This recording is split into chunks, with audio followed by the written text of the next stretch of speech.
One a day. Okay. Hello, everyone. Welcome to our final session. Oh, How you feeling? sad I was that we writing have to go that back to eulogy. reality in an hour I and a had half. I had one of those like just vomit it all out moments. Me too. Yeah.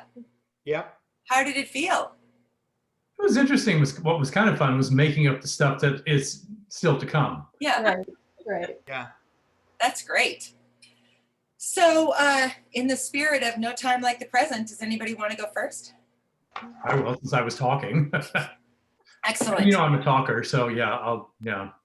So what do you want? What do you want, Dana? Do you want me to hit the highlights? Do you want me to read what I wrote? I want you to do what you want. If you want to read what you wrote, I think that's great. If you don't want to, that's fine. But if you're comfortable reading what you wrote, I would love to hear it.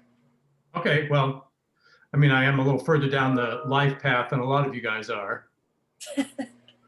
So we think. Well, yeah, okay, right. You have more life behind you, maybe, but you know, it's yeah, hard maybe. to say. Okay, there we go. Right. Well, okay, so I kind of started out like the New York Times would start their obit, then I moved on to other stuff. So anyway, so David Hamilton, singer, opera impresario, educator, and all-around nice guy, has transitioned at 105. What did he want out of life? To make the world a better place than when he entered it by continually creating beauty and creating a good life for his family.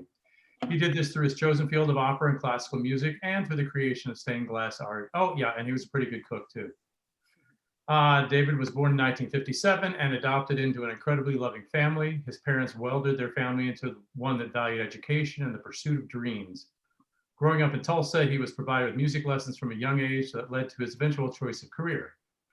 Both of his parents are very hands-on raising their children. Both attended arts regularly. His mother was involved in local politics and instilled the importance of participating in the political process in all their children. His father signed on to be an assistant scoutmaster when David joined Troop 20 so they could have a lot of quality time together. Troop 20 was a large troop of over 100 boys. You got to remember, this was the 60s.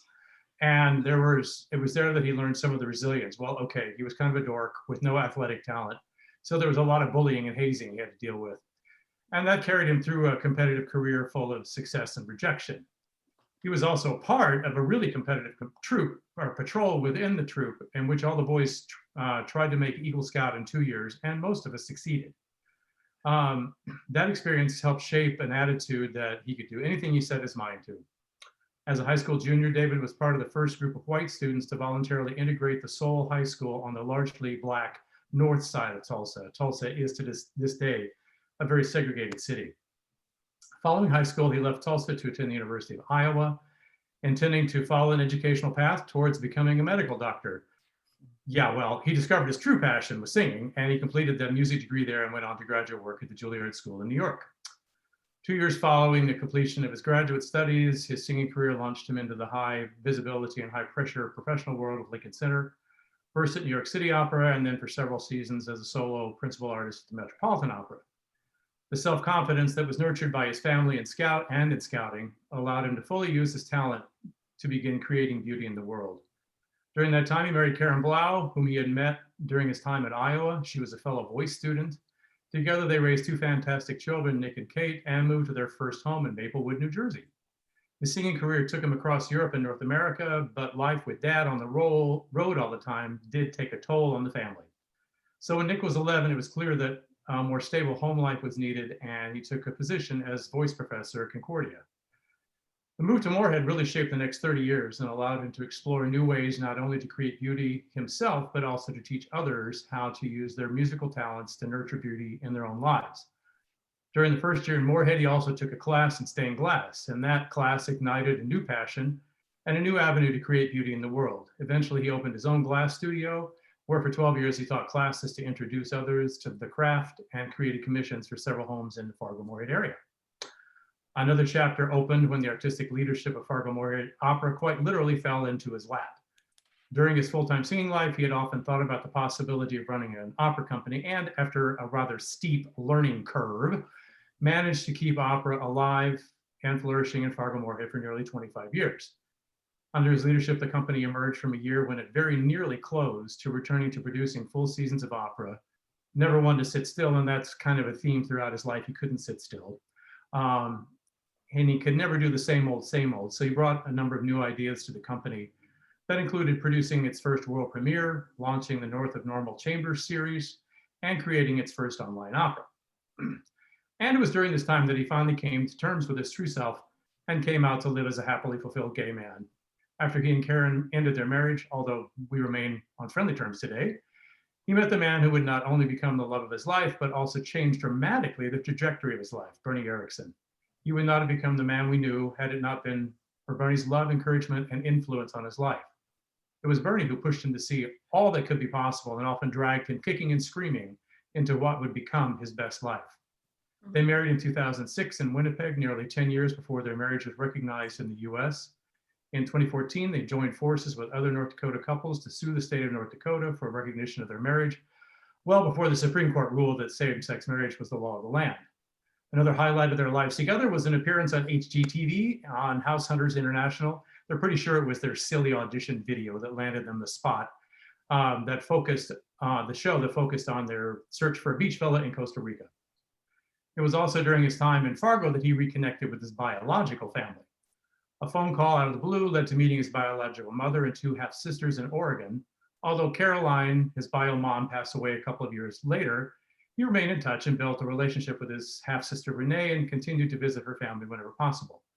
Through Caroline, he connected with his biological father, and though he never met his bio dad, he continued to stay in contact with his half-brother Patrick in Michigan. The comic story of Carolyn contacting Patrick Sr. about finding him even made it into being a part of the opera Speed Dating Tonight by his friend and composer Michael Ching. And now we get to do the makeup stuff. Upon his retirement from Concordia and FM Opera, he and Bernie moved to Palm Springs, California, where Bernie relocated his real estate career, and David helped found the Palm Springs Opera Festival. Noting a lack of cultural opportunities in the performing arts when he moved to the Coachella Valley, he joined forces with the Palm Springs Opera Guild to launch the festival in 2024 and remained its artistic director for the first 10 years of the festival's existence. He made it a point to create sustainable arts organizations. Both FM Opera and PSOF are still going strong, tributes to his vision. He would want to be remembered as one of the good guys.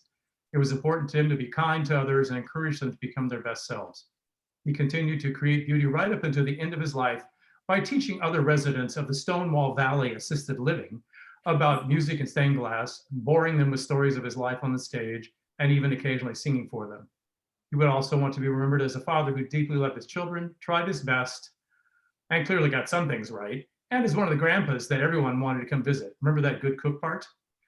And was he ever proud of the incredible adults that Nick and Kate became, his stepchildren Brandon and Valerie, and of all the grandkids and great-grandkids, and as the favorite, okay, only brother to his sisters Amy and Katie, with whom he continued the loving family begun all those years ago in Tulsa, the end. So, like I say, I just kind of vomited it out. Yeah, it was fabulous. Made me cry. That is so cool. Wow. Very, very fun. Mhm. Loved it. Loved it, loved it, loved it. Okay, thank you. Who's next? Wow.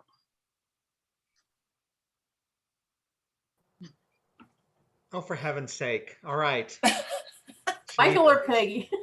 Peggy, you go. Get the gay boys out first, and then It's a really tough act to follow, I have That's to a say. rough one to follow. I agree. Yeah. Woo. Well, I started with yes and because I skipped all the stuff. Okay, nice. So you're never going to know who I was. Okay. But it starts yes. And along with her many accomplishments, both professionally and personally, Peggy will be remembered for her can-do attitude, her never-ending energy for helping others grow, her mentoring, understanding, and empowering way of dealing with everyone and anyone who came in contact with her. Peggy never gave up in hard times. She sought to learn, to grow, to figure out what her next best life plan would be. Peggy was non-judgmental, fun, funny, hardworking, caring, and loved life and those with whom she shared time on this planet. Her many talents, classes, and lectures impacted so many people and will be remembered as fun, educational, and uplifting, just like she was. Not one to rest in retirement, So here's the made up part. Not one to rest in retirement, at the tender young age of 70, she began writing wonderful stories, learned to self-publish, and gifted her works to everyone and anyone who was interested. Her classic, A France Avenue Christmas, will go through history as one of the best Christmas stories ever to be made into a movie. Nice. As Peggy was declining in health, I asked her what she wanted her legacy to be. What in all that she had accomplished was most important for us to remember, to know.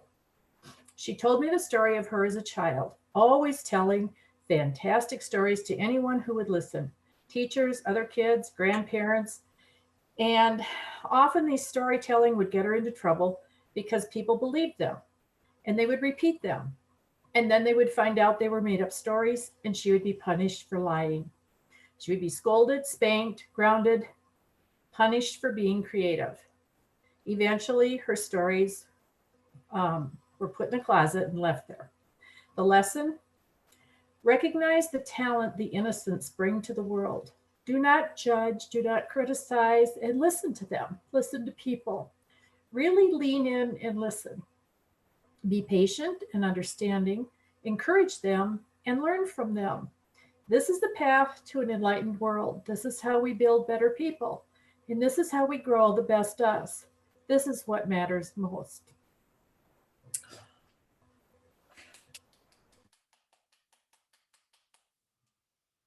Oh, so I just want to say this, Peggy, on Friday and Saturday morning, you told us that you were like dull and dumb and boring and bland and like every tan word in the English language. And look at what you actually envisioned for yourself. There was nothing dull or taupe about any of that. Mhm. You are not a tan human being, Peggy. You are a multicolored person.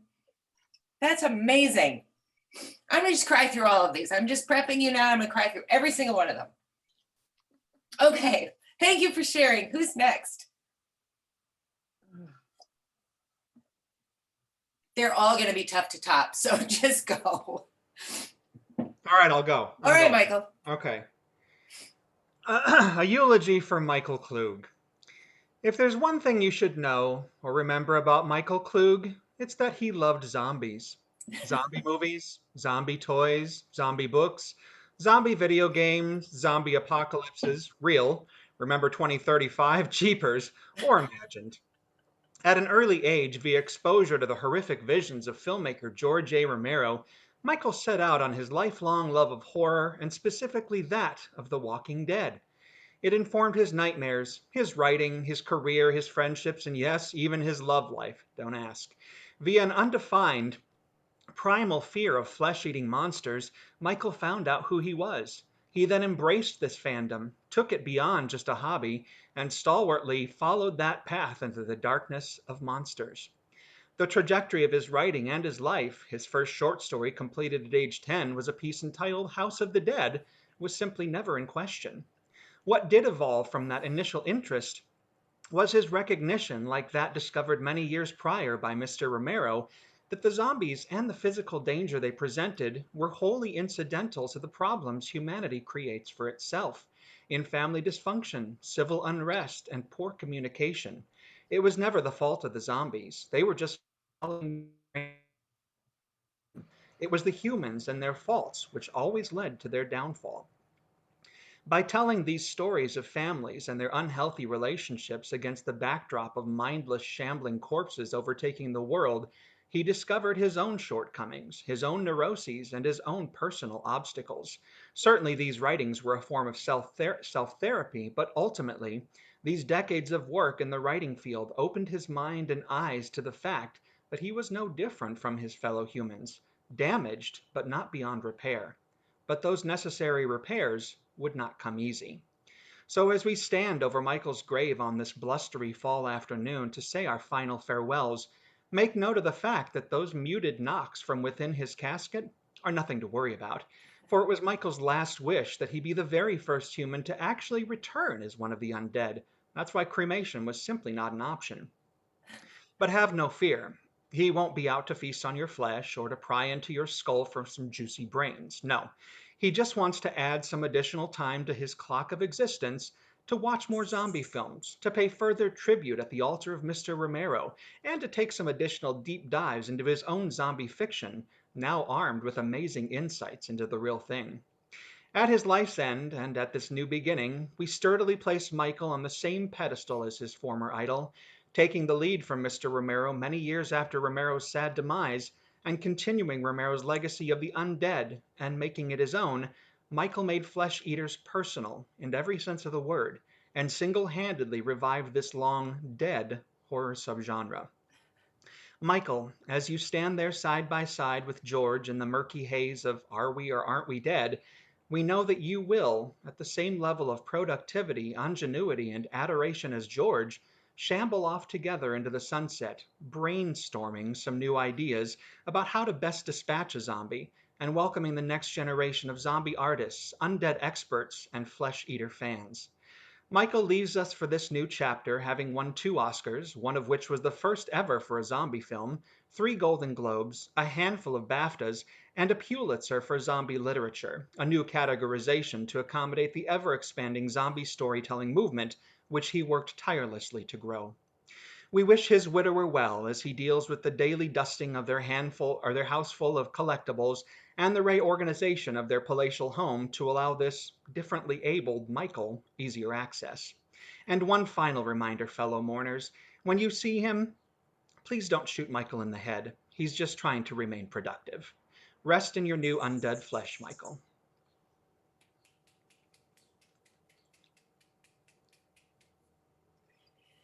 Wish you had taken a little creativity with that, Michael. It was a little disappointing, a little flat. Sorry, Yeah. tried. It's delightful. So now we're getting some good ideas, or at least I am, in terms of people that I actually want to have write my write my eulogy or deliver it. There you go. Yeah. That was not an alternative purpose to this weekend, but what a great discovery. All right. Well done, Michael. Thank you. Who's next? I'll go. We are gathered here today to celebrate the life of Ellen Berg Schaefer Grohl. Although not many of you here perhaps had first degree of separation connection with her, she did live to a healthy 105. It's obvious that she impacted many. The obituary provided all the factual stuff you need to know about her, where she was born, how she was educated, where she worked, but it's only a small part of her life. The first half was very family focused while building her own career. She was married to Rod Schaefer for nearly 40 years, and they had 2 sons together, Ethan Avery and Angus Herbert. As a family, they worked hard on their home on South A Street in Fargo, but they also took trips together, cementing memories in their sometimes 3-week road trips around the United States. Their love of national parks and state capitals helped create the path they took, with a goal of seeing them all.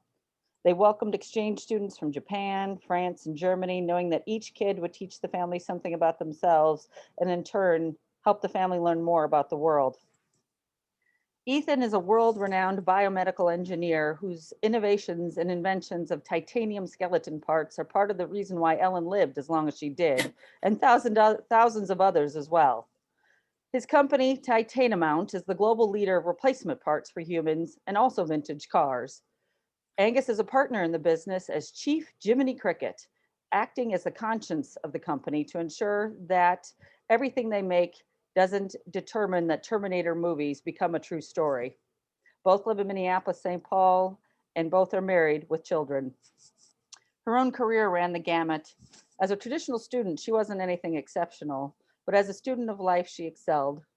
She often attributed her yes and approach to 2 things: her poor memory and her often clueless nature. Her poor memory ensured that she didn't hold grudges, she didn't remember failure or fear, and she didn't dwell in past missteps.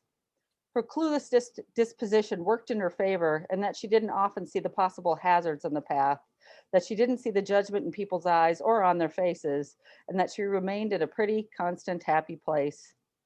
Ellen spent 2 summers in Lake Tahoe, Nevada during her college years, working at where they filmed the TV show Bonanza.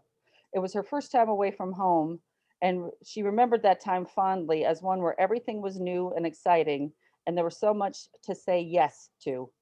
She kept that feeling throughout her life as best she could.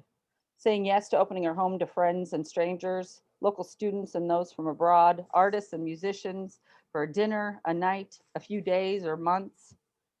Her career was spent in a variety of marketing and communication roles, including nonprofits such as the Plains Art Museum and the Science Museum of Minnesota, agencies like Carmichael Lynch Spong and Sundog, 8 years as a freelancer where she ate what she killed while raising her family, and corporate, ending up at Aldebaran as its chief of staff before she took the money and ran after the US government purchased it to ensure a steady supply of critical raw materials for vaccines for the latest virus that is always attacking the United States. The money was put to good use, allowing her time to support causes she loved, the arts, education, preventing homelessness, and the money also provided means to travel. She and Rod loved to travel and rarely liked seeing the same place twice. There was so much to see. They would rent homes in interesting cities and countrysides and invite friends to stay with them for weeks at a time. One of her favorite spots was just outside of Tuscany, where she learned the perfect art of Italian cooking. She always knew she had the spirit of an Italian woman inside her, which prevented her from cooking meals for only a few people. When they weren't traveling abroad, they would spend time in Marathon, Texas, home to Ellen's younger sister, where they had built a simple home in the wide open spaces of West Texas mountains, or at their lake cabin in central Minnesota, where she was near her kids and grandkids. Ellen suffered a tragedy in 2037 when she lost Rod in an unexpected audio accident. His passion for good sound pushed him to the edge of building his dream speakers, where he was able to crank the treble so loud he literally shattered. But he left this earth happy and to the melodious intonations of Danzig. She dove into her grief by attending as many live music shows as possible, her therapy and her happy place. She splurged on backstage passes for a Foo Fighters show during their 50th anniversary tour, which is where she met her second love of her life, Dave Grohl. Recently widowed himself, she and Dave married in a quick ceremony in the Mediterranean, surrounded by friends and family. She died after a day of scuba diving on the Great Barrier Reef, thanks to a jellyfish sting that went straight to her head. It was quick and painless. She is survived by her husband, Dave, her 2 sons from her marriage with Rodney, and 3 daughters from her marriage to Dave, 16 grandchildren, 25 great-grandchildren, and several nieces and nephews, grand and great alike.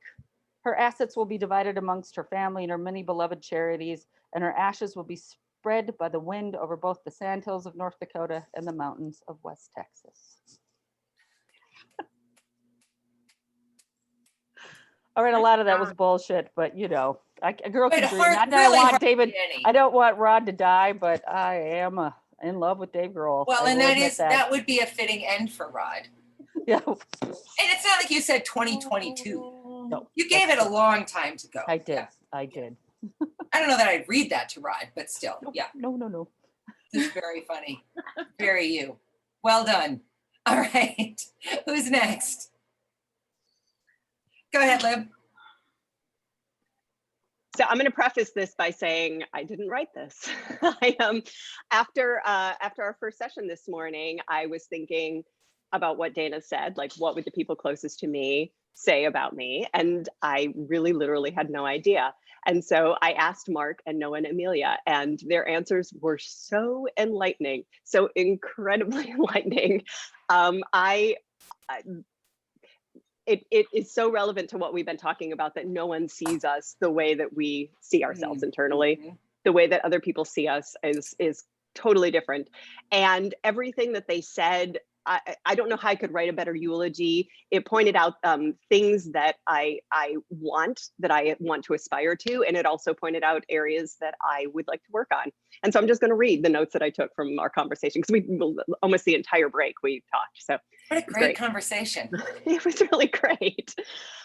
So this is what Mark said. Libby was a problem solver in the sense that she always found the resources to discover the solution, personal or practical. She was great with time management and money budgeting. She liked to share things that she learned to help others become better versions of themselves. She was dedicated and had an absolute genuine love for her children. In public, she always had a smile on her face. She had a great love for animals and people, mostly animals. She was devoted to those she was close to. She was receptive and observant of other people's feelings. She was intelligent. She was very resourceful and very self-sufficient. She was super structured. She had the ability to juggle many things at once, which at times could be very overwhelming to other people. She was one of the most creative people he knew. She always provided for her children, no matter the circumstances. She doubted her value. Sometimes it seems that the many things she juggled was all in an attempt to find validation somehow. Self-criticism seemed to be the only thing that held her back. She was relatable, inviting, and easy to like. She's a great manifester. When she truly set her mind to a thing, she made it happen. This is what my daughter Amelia, Mark was my boyfriend, that was his. This is what my daughter Amelia said. She's goofy. She's a clean freak. She's a cat lover. She loved her cats more than she loved her kids. She loved to sing, especially made up songs about her cats. She's a great cook. She's very kind. She always chose to fight with love rather than anger. And this is what Noah, my son, said. She's cool. She's the person I come to for money advice, relationship advice, or just to braid my hair when it gets too long. And I thought I couldn't possibly write anything better than that. It just made my heart. Yeah, I feel like I got to ask Quinn now, but that's a fraught world to invite Quinn Del Val to assess. So I might have to work up to that.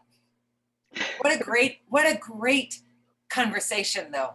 Mhm. It was so eye-opening, and so, yeah, it was amazing. And it gave me such an agenda for like the things that I don't want to be in that. I mean, the eulogy's written now, they have their work done when I die, Right. but I need to take a couple things out for them. So, Yeah. If it makes you feel better, so we had a cat in college that we gave my mom when I was in high school named Timmy. You might remember Timmy. I do remember Timmy. So my mom was obsessed with Timmy, and I don't know, I think I was 30 maybe when Timmy died. And my mom still occasionally will send pictures to my brothers and me of Timmy and say, Timmy is my only child who never left me. So yes, loved the cat.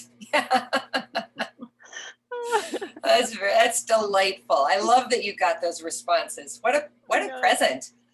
It was a wonderful hour and a half. Good. Who's next? Go ahead, Rebecca. So I followed a little bit of what you did, Libby. None of this is kind of like a bullet point. No wrong answers. Very not organized at all. Yeah, I would have loved, I'll write something more later, but at any rate, so this is just like from a variety of people.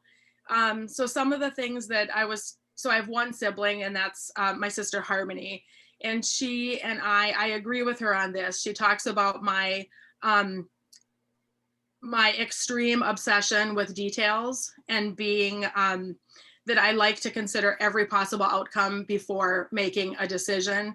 And that she basically said that if you're living till 100 and, what did she say? She said, it's amazing that you accomplished everything really that you did in your life when you got to 105, but that basically also I probably needed until 105 to accomplish these things because it takes me sometimes so long to kind of work through something. Another cousin of mine said, Rebecca is like fresh sheets, line drawing in the summer sun. I like that. I don't really know where that comes from, but I like that. Another friend of mine, so I just kind of sent a message out to a few people saying, I have to write this. What do you think? Another person said, brave, outgoing, smart, hardworking. Let's see here. Oh, someone has me doing a TED Talk. I'm not sure when that is, but they see TED Talks in my future, and that I'm going to be doing some motivational speaking work. I think that might be in my 70s after I finish my term in Congress, because I'm going to be serving in Congress.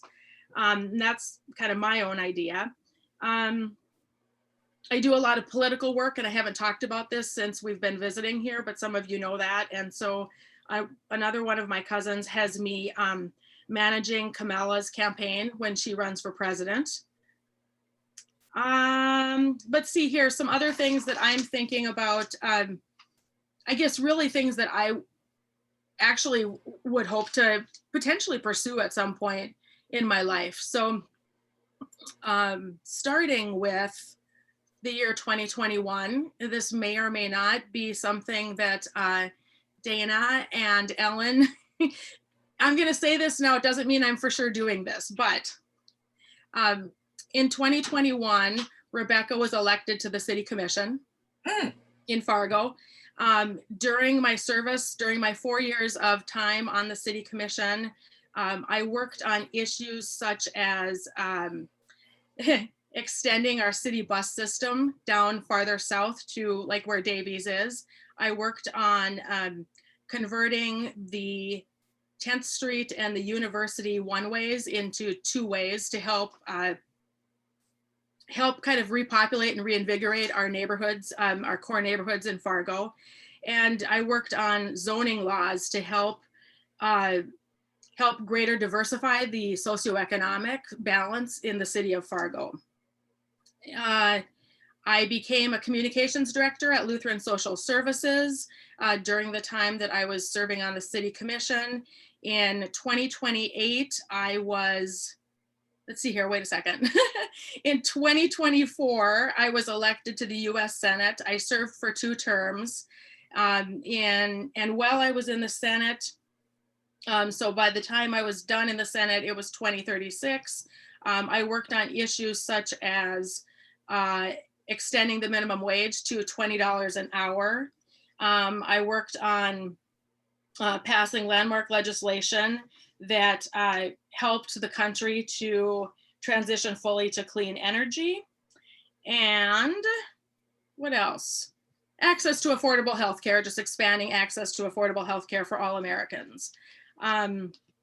After I finished my service in the Senate, I went on to do some global humanitarian aid work. I traveled and enjoyed doing some biking and some cross-country skiing on my travels. I wrote 3 books, and those 3 books are Byron Knutson, The Maverick and Overhauls. That's the one about my dad. The other book is called 8 Days with Martin. That's the person that I had been spending those 4 years with. And the other book is I Found Love at the Sons of Norway. Nice. And that's it. That's excellent. Thank you. I can't believe you have your titles already. That's impressive. That's incredible.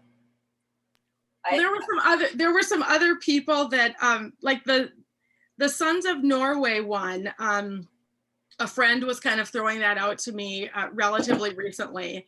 And I was thinking, and then I was talking to my sister about that, and she said, well, if you found love at the Sons of Norway, maybe you need to have one before that, like Looking for Love at the Sons of Norway or something. Sure. Like that. Kind of a prequel. Yeah, yeah. And then the 8 Days with Martin is about 4 years ago, I took an 8-day trip with him, and I didn't know him that well. And I kind of thought, like, if you can spend that amount of time with someone, you know, that's, you're either going to be able to continue your relationship or your friendship with someone, or you're going to be like, no, I have to get out of here. So I actually took a lot of notes when I was on that trip with him, thinking that, I don't know, sometimes I think that like life is just about a book and it's a new chapter, or, you know, that's why things are happening to us. So yeah, we'll see what happens. Thank you. All right. Excellent. Thank you. Who's next? Go ahead, Kemi. All right. Yeah, so I did mine last night because I wanted to be able to sleep well and not worry about it. All right, Cami Pacheco died peacefully on May 31st next to her husband, holding his hand on their 65th wedding anniversary. Cami lived a healthy and happy life. She brought joy to those who had the privilege of knowing her and lit up the rooms that she entered. She left a lasting legacy of love and laughter and made a positive impact on thousands of children she has worked with. Cami knew at a young age that she had a gift and passion of working with children. After graduating from San Diego State University in 1991, she had her applications filled out and was ready to travel the world as a flight attendant.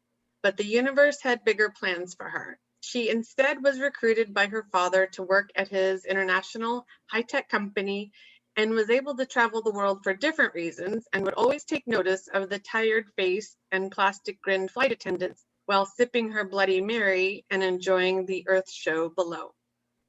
That means I never regretted not being a flight attendant. All right.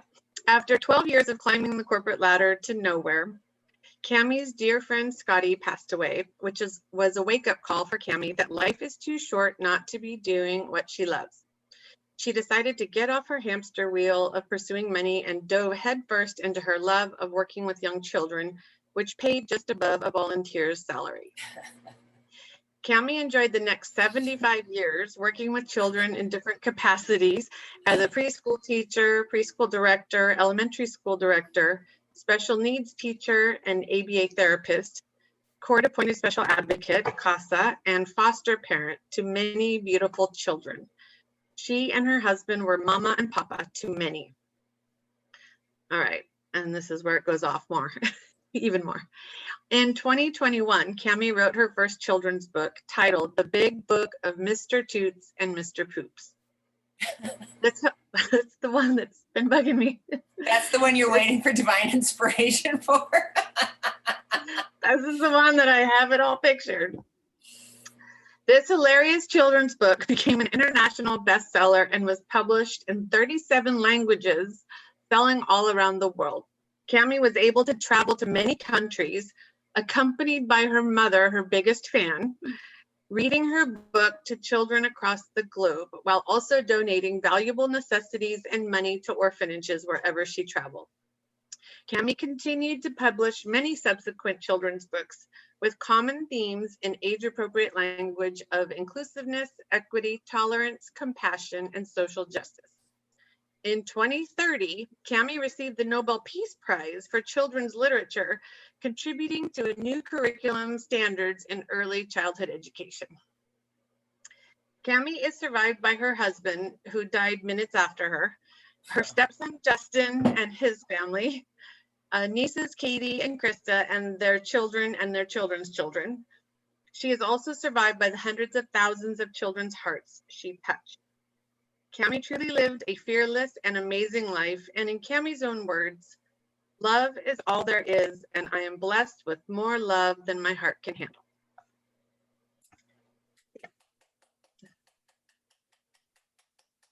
And yeah, that's what made my mom bawling last night. Yeah, that's lovely. I love that. Thank you. Amy, do you want to read yours? Yeah, I do. I will just turn off my camera so no one can see my facial reactions. Just pretend I'm in the coffin or the urn. Okay. So this comes from the perspective of Derek, because I've always thought that I would die before him, because if I died after him, I don't think it'd be almost immediately after. All right. So Amy lived a full life with our family, ? Don't know about kids yet. But her life began in Des Moines, Iowa with a young immigrant mother. Those first few years were especially burdensome, finding their way in America without knowledge of the language or customs. Later, her father joined the family in Des Moines, and the family was blessed with 3 more daughters. As the eldest daughter and second-generation immigrant, Amy often suffered from the mental weight of being the head of household. Such a life forced Amy into adulthood at a young age. It seemed to her teachers that she was particularly mature, yet peculiar. She didn't fit in, though she always attributed that to her age, skipping a grade and being younger than most of her peers. It was as she journeyed through college that she deepened her understanding of her identities, life experiences, and the bearing they had on her outlook on life. She struggled with depression and anxiety, often considering if taking her own life might be a relief to the suffering. Yet she chose to confront each day. This choice was at times in tribute of her parents' sacrifices, her husband, her siblings, and generally for those she loved. But over time, she was able to recenter this purpose for herself.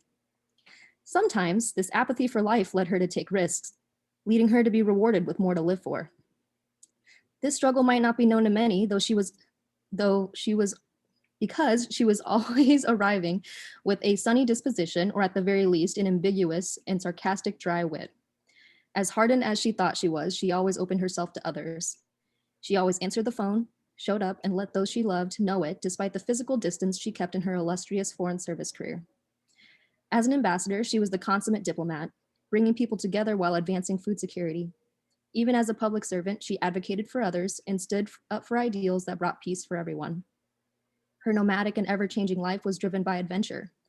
The impermanence of living in various homes, countries, cultures, and among a rotating cast of friends, mentors, and even enemies might tire some of us, but Amy loved to try new things, make new friends, and make unfamiliar places home. It wasn't always easy, but she displayed bravery over fearlessness, navigating difficult transitions with good humor, comfort in cooking, and time in the outdoors. Amy found peace in the chaos for herself and others, a theme thread throughout her entire life. She will be remembered and celebrated for her legacy in alleviating suffering in the world, often as a means to mitigate her own, working to better the lives of people in this room, of all those she met, and even those she never met but thought were just as worthy.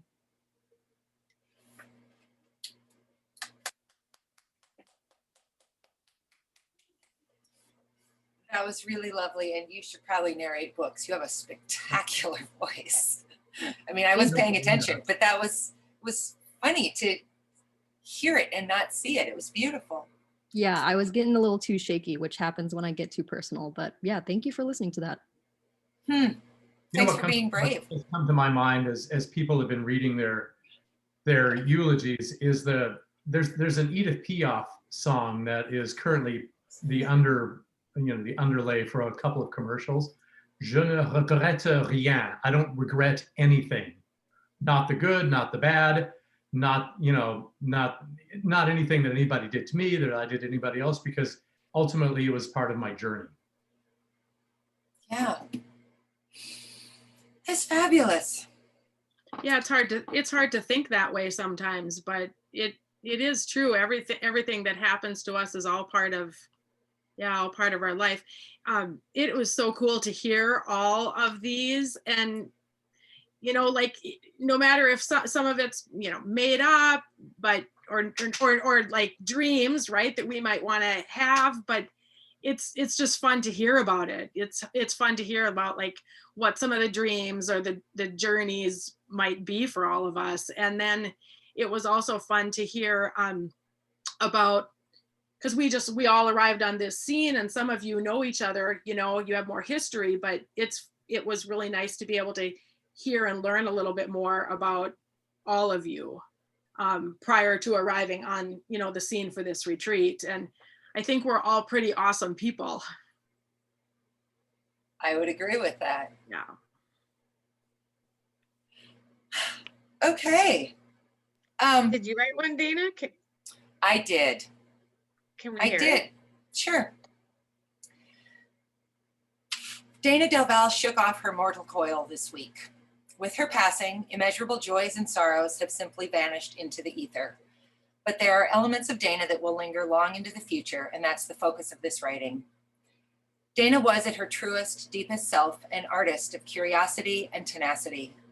While she never won the long-dreamed of Oscar, heck, she never even made a real movie, she never abdicated her passion for storytelling and character development. In fact, perhaps as a midlife crisis act, she shifted gears entirely from arts advocacy to human advocacy. In her 47th year, she discovered that her greatest professional calling was ahead of her when she articulated the phrase personal systems disruptor. This idea, discovered on a dirt road near a soybean field, changed the course of her life. It took all her intensity, all her creativity, all her passion, and all her star power, and channeled it into a path so exquisitely paved by her past experiences that it stretched on into the beautiful sunset, bending this way and that, but always moving forward. And in typical Dana fashion, she willed it into being. For all her considerable failures, this work proved that she was not what she had long feared, a failure. She lifted up millions with her writing, her public speaking, and her work through the Personal Systems Disruption Retreat Center. Often down but never out, Dana spent all of her adult life in awe of her boy Quinn. And some years later, she joyfully, then painfully, then joyfully again treasured life with her beloved Dr. Mary. To the end, Dana maintained that nothing was the boss of her, and that anything was possible if you just dug deeper, planted your feet, and pushed. And so she did.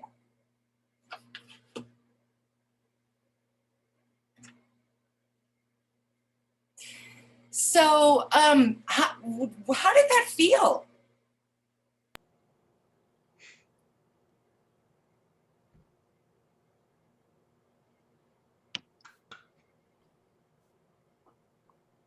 how did it feel to be a part of writing? Yeah, to think about Yeah. it. I mean, Yeah. you know, to go back out so wide. I thought it felt good. I think I did too, despite this. Yeah. I was also thinking to myself that at this moment in my life, there's really only one person that can write this for me, and it's my husband, because he's the only person that knows me like this. And if I keep being as closed off as I am to everyone, then no one's going to know enough about me to say anything. And so maybe that was a greater, more meta realization of, you know, being more known to other people for that reason. It's that Marianne Williamson quote that Dana read. It's your responsibility to let your light shine, to share it with other people. Mm-hmm. Yeah. We need it.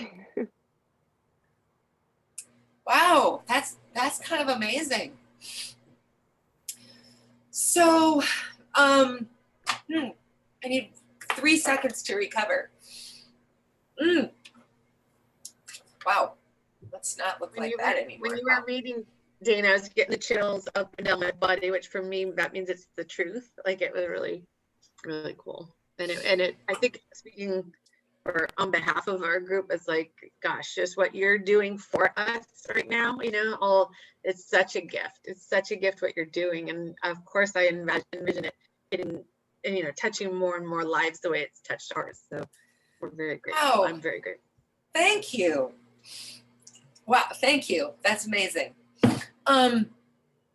So I think a good facilitator should have a good closing. I don't exactly have a great closing, but I have some thoughts and I have some questions for you. And I do want to read you something, because I'm such a believer in other people's words sort of taken in context or out of context and having power to stay with you and linger. And I love so often, Cammie, how much you brought up something about the strange jewels, or, you know, things that got referenced, Marianne Williamson. I think we just don't do enough of kind of pulling from a variety of places and trying to coalesce things. So I first want to say, just from the truest part of who I believe I am becoming, thank you so much for doing this with me.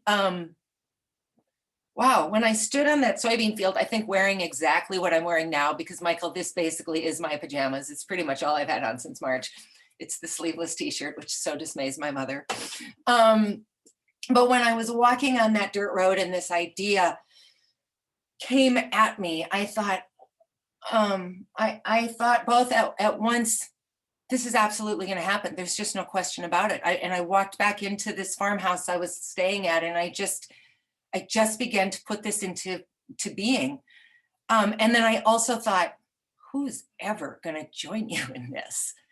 Oh, people who know you only know you as an arts advocate and as like an insane midlife crisis person who's constantly going on and on and on about how unhappy you are with the course of your life and how, you know, disappointing you are and this, that, and the other. Who's going to join you for this? So the fact that you 8 came together, you really unusual 8 people from so many areas of my life. I probably will never do a retreat if I do more that means as much to me as this one, because you said yes. You said yes, and you did it so joyfully, and you made it so effortless to do. I can't thank you enough, and will be grateful for all time that you chose to give me part of this weekend and to give me the opportunity to try this. So thank you for that. I'm working on my survey. I'll get that sent out later today. It's probably going to have a million questions, like all things related to this. It's not mandatory, and you don't have to answer all the questions.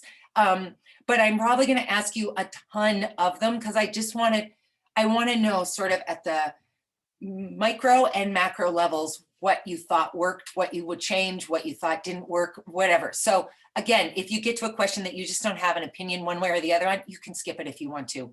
But I really would value your feedback tremendously, because I I do want to keep doing this. I do want to leave the Arts Partnership and do this work full time. I just do. And I believe so fervently that this is what I'm supposed to do. That I need you to give me just a little more help to see if I can take this someplace else. So thank you in advance for that. Is there anything that anybody right this minute wants to discuss from the weekend? You don't have to, but is there any burning anything you want to last minute talk about? Michael? Two things I wanted to say, and just echo what Cammie said, is I mentioned this yesterday as well. This is at a really opportune time for me. This deadline that's coming up this week and kind of this new territory that I'm trying to go through with this production company and blah, blah, blah. I am beyond anxious about it. And yesterday I had those 4 hours in between and I'm like, oh, I'll get some work done. I didn't get anything done. And so that just adds to the worry. And I know logically it'll get done, you know, and I got this guy that's a friend who's kind of the middleman between the production company and me, and he's planning to direct the film. So I've got him at my back and he's like, don't worry about it, this, that, and the other. So the point of that is that I was so anxious yesterday beyond. And so this morning I woke up, I enjoyed my coffee in my beautiful new mug and said, okay, I got these. I'm just gonna enjoy my morning because there's nothing I can do about that right now. I have this and I'm excited to do it. So the point being, I'm very grateful that this is happening right now. The timing is so ideal. And so thank you. The second thing I wanted to say, and I kind of shirked this when you brought it up, the friends celebration that I started on Facebook. I did a new one yesterday or today for my friend Suzanne. She's a very gifted actor. And so I did my usual call out, hey, go hire her. Here's her information. You know, she's awesome. I got a message right before we logged in from her on my email. So she didn't want to personalize it, but she said that she was in tears over it. She was so thankful, and that wasn't my intention. I just want to celebrate you. But she said this came at the most ideal moment for me right now because I'm feeling very down and feeling very lonely, and so it's just interesting to me that happened right before we got on, and then we're talking. But I guess what the takeaway for me is, I'm going to keep doing that because it's enjoyable, and and you don't know what a nice word is going to do for someone or where they are in that moment. So I think it's, what's the meme you see going around everywhere is be kind to people. You don't know what they're dealing with right now and what they're battling. So that's something I want to try and embark upon. But I don't know. I found that interesting literally before I clicked on. I said, oh, a message from Suzanne. I'm in tears. Thank you. This, so I don't know. It's just, I guess, be conscious about what you say and do. And because people are hurting, especially now. So anyway, thank you, Dana. This was very ideal. Thanks, Michael. Cammie? Just had a thought come to me as I was thinking as we're coming to an end and how we can stay connected. And I thought, and I don't want to put more on your plate, Dana, but it doesn't take very long to start a Facebook group with Yep. I was personal going to ask instruction. about that. I think I'm going to do it through my extraordinary page, if that's all right with Oh, everybody. yeah. Because I just want to keep kind of trying to funnel things that way. Yes, I would be happy to do that. And I totally cut you off. Keep going, and then I'll talk some more. No, that was just the thought of how we can, inspire each other and keep being each other's cheerleaders. We know so much about each other now, and so that would be a great way. It's a great idea. So I had a thought this morning. This is one of Bonnie Bowman's solutions to all of this, because she's just sick that it's over. It's so funny. She hasn't been through any of it, but she called me this morning. She's like, oh, I just can't stop thinking about it being done. She's in like a weird empath. And so this is what she said to me. Dolly, I want you to get all of these people together again on your birthday.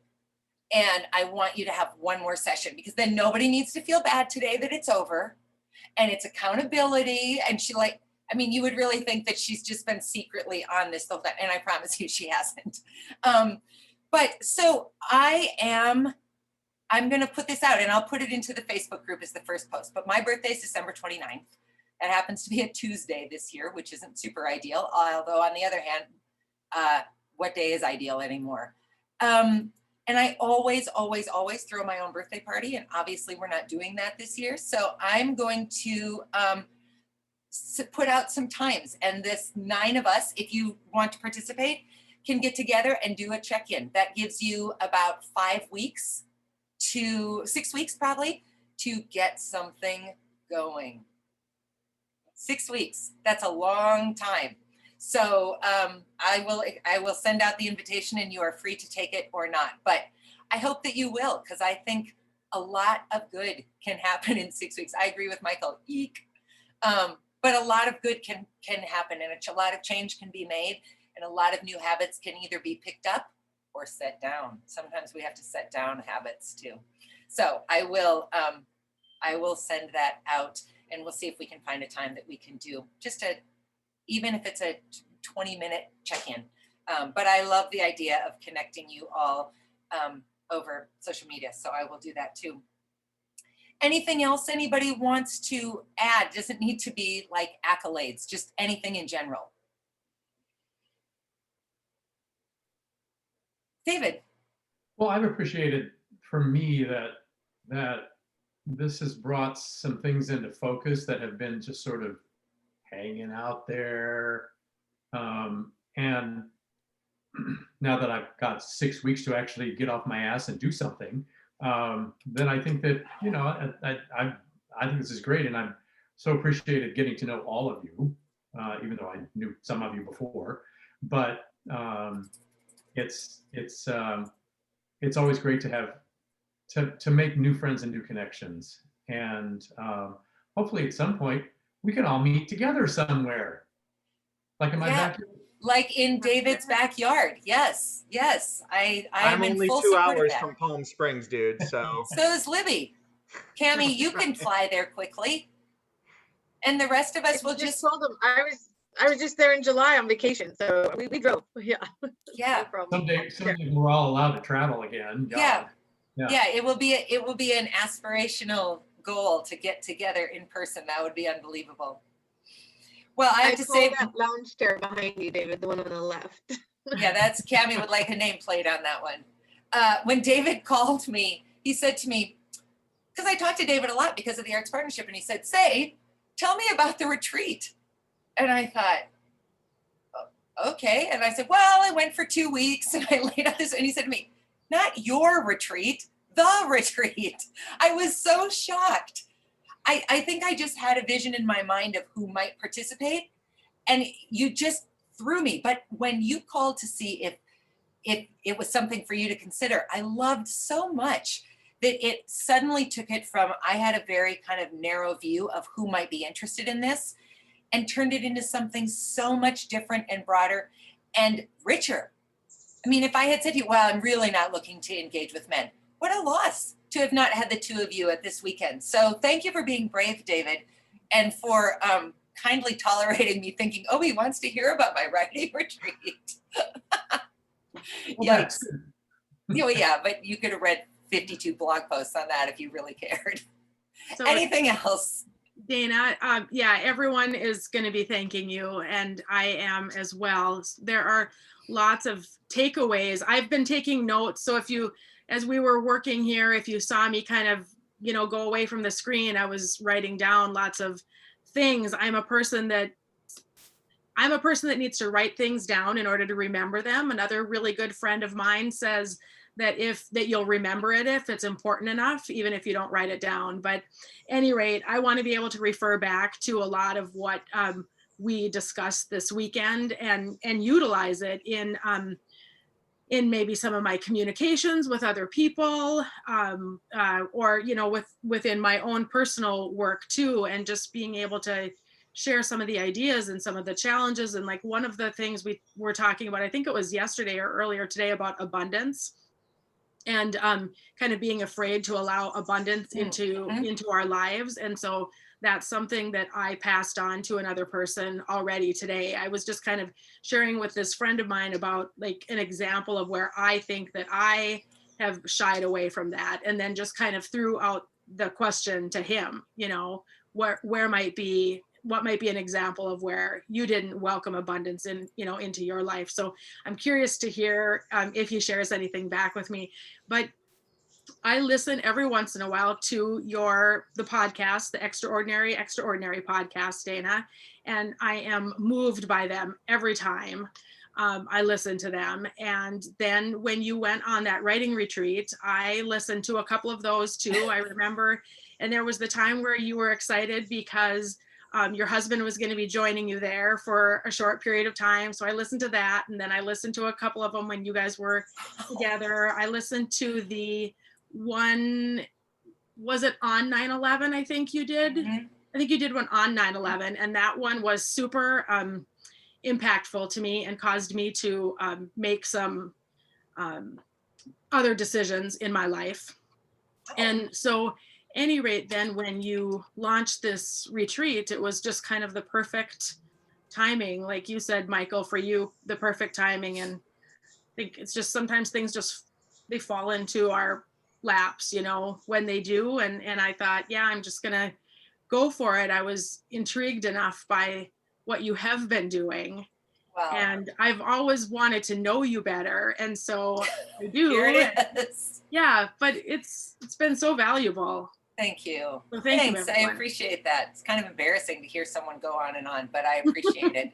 And clearly I want it or I'd stop doing Soak it. it up, there's that. Dana. Yeah, Soak I it know. up. It's the risk. Like Stop, put it on, no. Yeah. write it on the calendar that today is the day that these people said this, because These there's people said I'm not a loser. because Yay. tomorrow, I mean, it might be something else. So. Yeah, that's absolutely true.